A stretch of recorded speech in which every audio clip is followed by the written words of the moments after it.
সেদিন রাতে গনি মিয়া আবার নদীতে মাছ ধরতে গেলেন এবং বারবার জাল ফেলতে লাগলেন। বেশ কিছুক্ষণ জাল ফেলতে ফেলতে গনি মিয়া একেবারে ক্লান্ত হয়ে পড়লেন।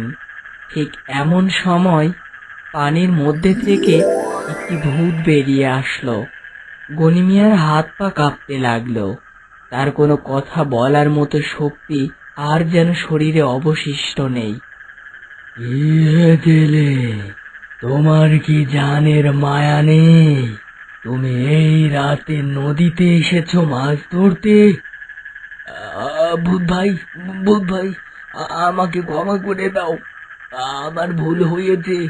আমি আর কোনো দিন নদীতে মাছ ধরতে আসবো না। আমি মানুষের ক্ষতি করি না, কিন্তু কেউ যদি রাতে মাছ ধরতে আসে তবে আমি তাকে মাছের মতোই খেয়ে ফেলি। আমাকে ক্ষমা করে দিন, আমি আর আসবো না। আমার সংসারে খুব অভাব, ছোট একটি ছেলে আর বৃদ্ধ বাবা আছে আমার। যদি আমার কিছু হয়ে যায় তবে তাদের দেখাশোনার জন্য আর কেউ বাকি থাকবে না।